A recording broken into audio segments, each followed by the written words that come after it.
आप बताइए, ईरान में हिजाब को फेंका जा रहा है और यहाँ पे हमारे देश में हिजाब को चलाया जा रहा है। जब एक मुसलमान फक्र से कह सकता है मैं मुसलमान हूँ, तो हम हिंदू फक्र से क्यों नहीं कह सकते हम हिंदू हैं।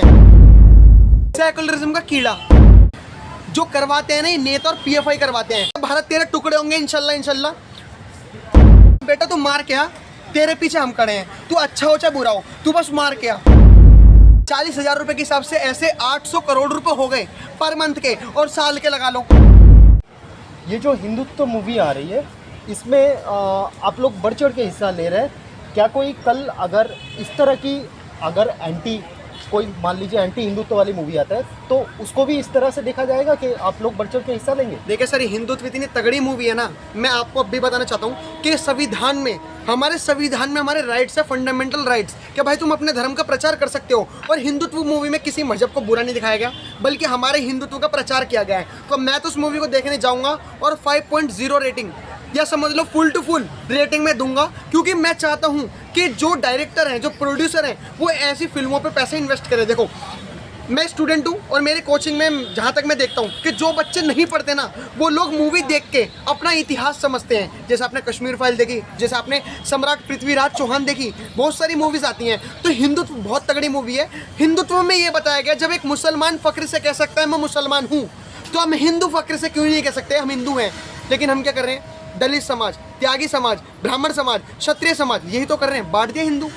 और क्या हो रहा है, हिंदू बांट दिया। तो हिंदुत्व मूवी और ऐसी मूवियों को मैं सपोर्ट इसलिए करता हूँ कि जातिवाद से वो अलग जाती हैं और धर्मों पे खेलती हैं। और आपको पता है धर्म सिर्फ एक है, बाकी सब मजहब हैं। अच्छा, जब ये खान गैंग जब मूवी लाते हैं, तब क्यों आप हिंदू मुस्लिम पे आ जाते हैं? अभी हिंदुत्व पे जब मूवी आ रहे हैं, तब आप क्यों इसको सपोर्ट कर रहे हैं? सेकुलरिज्म का कीड़ा इनके पीछे तभी लगता है। पहली बात तो देखो, मुसलमान खामोखा में बदनाम है। जो करवाते हैं ना, ये नेता और पीएफआई करवाते हैं, क्योंकि इन्हें पता है अगर मुसलमानों को अगर ऊपर उठाया हमने ज़्यादा ऊपर, मतलब यार लिमिट है, संविधान में लिमिट दे रखी है, अब हमने ज़्यादा ऊपर उठा दिया तो वोट बैंक तो इनका यही है, यही तो इनका वोट बैंक है। तो सबसे बड़ी बात, अब शाहीन बाग में आपने देखा होगा सीओर एनआरसी पे सबसे ज़्यादा सपोर्ट करने वाला केजरीवाल था। पता है क्यों था? उसे वोट बैंक चाहिए था। उसे दिल्ली की जनता से कोई मतलब नहीं है कि क्या अच्छा काम होगा क्या बुरा काम होगा। उसे इतना पता है कि शाहीन बाग को सपोर्ट करना है। तो यही बात है, जब सेकुलरिज्म का कीड़ा तभी लगता है जब हिंदुत्व का प्रचार होता है, और जब कन्हैया कुमार अफजल गुरु के नारे लगते हैं, भारत तेरे टुकड़े होंगे इंशाल्लाह इंशाल्लाह, तब हम बेचारे, हमारे ऊपर इतना अत्याचार हो रहा है। आपको पता है सर, कश्मीर में 7.5 लाख पंडितों को बलात्कार करके भगाया था, महिलाएं औरतों के साथ। बाजारों में उनके कपड़े फाड़े गए थे, और बड़े बूढ़ों को जो कहते हैं पंडित हैं, जो कहते हैं ब्राह्मण हैं, उन्हें पेशाब पिलाया गया था। इतनी गंदी तरीके से कश्मीर में पलायन करना पड़ा। शायद इतनी सच्चाई कोई नहीं बता पाएगा, और अगर कोई बताएगा तो उसको डर लगेगा। लेकिन सर सच्चाई यही है, करवाने वाले नेता और अब भी हैं महबूबा मुफ्ती जैसे लोग। तो इन नेताओं को खत्म करना पड़ेगा, और हिंदुत्व की मूवी हमें इतना करना पड़ेगा कि इतने लोग, थैंक यू आप ऐसी सवाल उठा रहे हो, और मैं चाहता हूँ कि ज़्यादा से ज़्यादा लोग इसको देखें। अच्छा, एक चीज़, आपने पीएफआई का नाम लिया, ऐसे बहुत सारे ऑर्गेनाइजेशन है जो धर्म के लिए काम करते हैं, तो क्या जो उनके लिए बैन नहीं होना चाहिए? नहीं, देखिए, धर्म के लिए जो करता हो ना काम, ये तो संविधान में राइट दे रखा है यार। संविधान में हमारा हक दे रखा है। जो धर्म के लिए काम कर रहा है, चाहे वो मुसलमानों के धर्म के लिए हो, चाहे वो हिंदू के धर्म के लिए हो, मैं उनका पूरा सपोर्ट करता हूँ। लेकिन जब कोई आतंकवाद का समर्थन करता है, मैं उसका बिल्कुल सपोर्ट नहीं करता। आप बताइए, क्या कहते हैं, एक ऑर्गेनाइजेशन ऐसा है जो मुसलमानों को सपोर्ट कर रहा है, तो हमें इसमें आपत्ति है क्या? अरे अच्छी बात है कोई मुसलमानों को सपोर्ट कर रहा है, एक संगठन ऐसा जो हिंदू धर्म को सपोर्ट कर रहा है, अच्छी बात है। लेकिन अगर आतंकवाद को सपोर्ट करोगे तो भाई मारने वाला कोई योगी और मोदी नहीं होगा, मारने वाले हम होंगे। अफजल गुरु के जो नारे लगाएगा, जो कहेगा भारत तेरे टुकड़े होंगे इंशाल्लाह इंशाल्लाह, भारत किसी के बाप का नहीं, भारत हमारा है। आज बहुत दुख की बात है कि 2 करोड़ बांग्लादेशी हमारे देश में अब भी रह रहे हैं। अरे टैक्स हम भरते हैं, मेहनत हमारे माँ बाप, हमारे माँ बाप से पूछो मेहनत कितनी करते हैं, और टैक्स भरते हैं सरकार को, और उस सरकार के जो हम टैक्स भरते हैं ना, उसी से हमारा देश चलता है। अब सोचिए, जिस टैक्स से हमारा देश चलता है, हम उन रोहिंग्या को पलने क्यों दें? 2 करोड़ रोहिंग्या पल रहे हैं हमारे उस पर, और जब हम बोलते हैं कि उन बांग्लादेशियों को भगाओ, CA NRC लाओ, तब सेकुलरिज्म का कीड़ा, अरे हमारा हक नहीं है क्या? टैक्स भरते हैं भाई, बोलेंगे। असारुद्दीन ओवैसी का कहना भी कहीं ना कहीं तो सही है। अगर असारुद्दीन ओवैसी की बयान आप सुने कि हम एक के लिए पूरा को क्यों बैन करें, इसमें क्या कहना है? मतलब क्वेश्चन नहीं समझ में आया आपको? असारुद्दीन ओवैसी ने जो बयान दिया है पीएफआई के ऊपर कि जो दोषी है या जो इस तरह की एक्टिविटी रखते हैं, उनको उनके ऊपर कानूनी कार्रवाई हो। इसके लिए पूरा पीएफआई को बैन करने का क्या ज़रूरत है? देखिए, विचारधारा, सबसे बड़ी बात विचारधारा क्या होती है।